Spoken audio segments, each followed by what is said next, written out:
नमस्कार दोस्तों, Deepti current affairs में आप सभी का स्वागत है। यहाँ हम PCS, UPSC, banking, railway, SSC सभी गवर्नमेंट एग्जाम के करंट अफेयर्स की तैयारी कराते हैं। चलिए स्टार्ट करते हैं 30 अप्रैल 2026 के current affairs.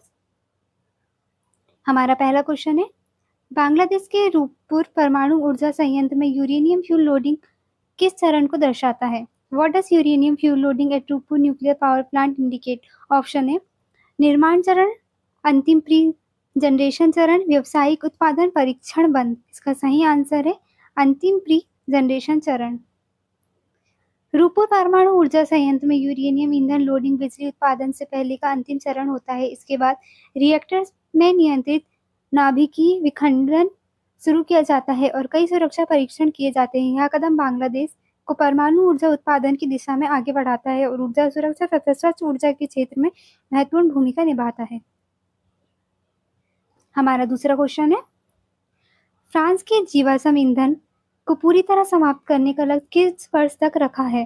Bye which year France plans to phase out fossil fuels? Option है 2040, 2045, 2050, 2060। इसका सही आंसर है 2050। फ्रांस ने 2050 तक कोयला, तेल और गैस के उपयोग को समाप्त करने का रोड मैप तैयार किया है। यह योजना के तहत कोयले को 2030 तक, तेल को 2045 तक और गैस को 2050 तक समाप्त करने का लक्ष्य रखा गया है। यह कदम जलवायु परिवर्तन में निपटने और कार्बन न्यूट्रलिटी हासिल करने की दिशा में महत्वपूर्ण है। हमारा थर्ड क्वेश्चन है, R780 वैक्सीन किस बीमारी से संबंधित है? R780 vaccine is related to which disease? Option है डेंगू, मलेरिया, टीबी, कोविड-19। इसका सही आंसर है malaria.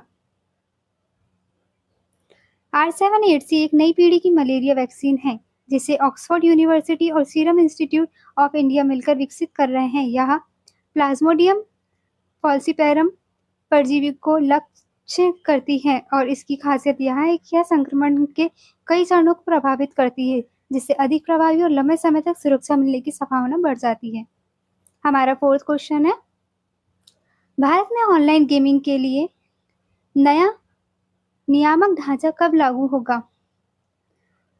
When will Indian new online gaming regulation be implemented? Option है 2025, 1 अप्रैल 2026, 1 मई 2026, 2027। इसका सही आंसर है 1 मई 2026।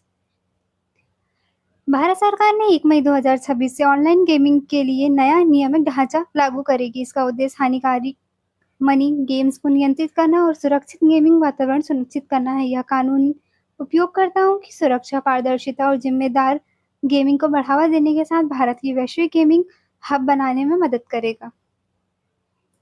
हमारा फिफ्थ क्वेश्चन है, एक्सरसाइज प्रगति का आयोजन किसके द्वारा किया जा रहा है? Exercise Pragati is hosted by whom? Option है भारतीय नौसेना, भारतीय वायुसेना, भारतीय सेना, DRDO। इसका सही आंसर है भारतीय सेना।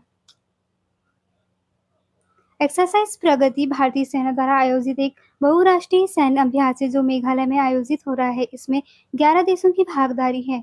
इसका उद्देश्य सैन्य सहयोग बढ़ाना, आपसी समन्वय विकसित करना और क्षेत्रीय सुरक्षा को मजबूत करना है, जिससे साझा खतरों को बेहतर तरीके से सामना किया जा सके।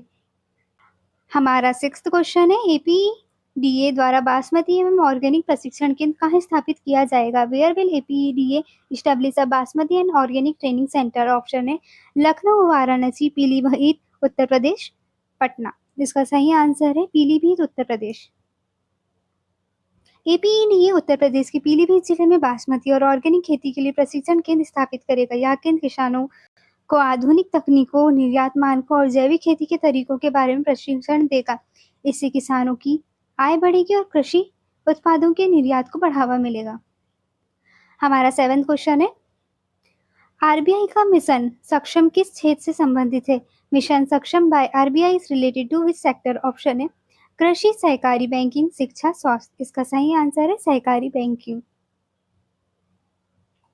मिशन सक्षम भारतीय रिजर्व बैंक द्वारा शुरू किया गया एक कार्यक्रम है जिसका उद्देश्य शहरी सहकारी बैंकों की क्षमता बढ़ाना है। इसके तहत प्रबंधन, संचालन और पारदर्शिता में सुधार किया जाएगा। यह कार्यक्रम देश भर में लाखों प्रतिभागियों को प्रशिक्षण देकर बैंकिंग प्रणाली को मजबूत बनाने में मदद करेगा। हमारा 8th क्वेश्चन है, बिहार क्रिकेट एसोसिएशन के लोकपाल के रूप में किसे नियुक्त किया गया है? Who has been appointed Lokpal of Bihar Cricket Association? Option है दीपक मिश्रा, ऋषिकेश राय, रंजन गोगोई, यूयू ललित। इसका सही आंसर है ऋषिकेश राय। ऋषिकेश राय जो सुप्रीम कोर्ट के पूर्व न्यायाधीश हैं, उन्हें बिहार क्रिकेट एसोसिएशन का लोकपाल नियुक्त किया गया है। उनका कार्य संगठन में पारदर्शिता और जवाबदेही सुनिश्चित करना है। यह नियुक्ति क्रिकेट प्रशासन में सुधार और विवादों के समाधान के लिए महत्वपूर्ण मानी जा रही है। हमारा 9th क्वेश्चन है, एंकर्स ऑफ साइंस पुरस्कार किसे प्रदान किया गया? Who received the anchors of science award?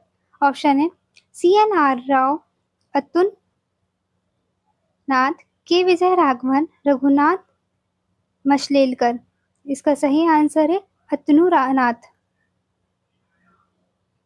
Anchor of science पुरस्कार अतनु नाथ को विज्ञान के क्षेत्र में उनके उत्कृष्ट योगदान के लिए प्रदान किया गया।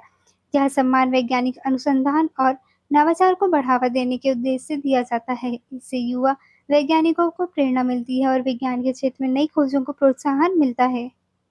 हमारा 10th क्वेश्चन है, मशरूम मिशन 1300 करोड़ किस राज्य ने शुरू किया? Which state launch the 13,000 crore mushroom mission? Option है बिहार, उड़ीसा, आंध्र प्रदेश, झारखंड। इसका सही आंसर है आंध्र प्रदेश। आंध्र प्रदेश सरकार ने 13,000 करोड़ का मशरूम मिशन शुरू किया है। इसका उद्देश्य किसानों की आय बढ़ाना और कृषि क्षेत्र को विविध बनाना है। इस मिशन के तहत मशरूम उत्पादन, प्रोसेसिंग और निर्यात को बढ़ावा दिया जाएगा। यह पहल रोजगार के अवसर भी उत्पन्न करेगी और राज्य को उच्च मूल्य वाली कृषि फसलों के क्षेत्र में अग्रणी बनाने में मदद करेगी। फ्रेंड्स, हम आपको 2 क्वेश्चन होमवर्क देंगे जिससे हमें ये पता चलेगा कि आपको कितने क्वेश्चन के आंसर याद हैं और इससे आपका भी टेस्ट होगा। हमारा पहला क्वेश्चन है, एक्सरसाइज प्रगति का आयोजन किसके द्वारा किया जा रहा है? हमारा दूसरा क्वेश्चन है, एंकर्स ऑफ साइंस पुरस्कार किसे प्रदान किया गया है? इन क्वेश्चन के आंसर आप हमें कमेंट में बताएं। अगर आपको वीडियो इन्फॉर्मेटिव लग रही हो तो प्लीज़ लाइक करें, चैनल को सब्सक्राइब करें, अपने फ्रेंड्स को शेयर करें। Thank you for watching.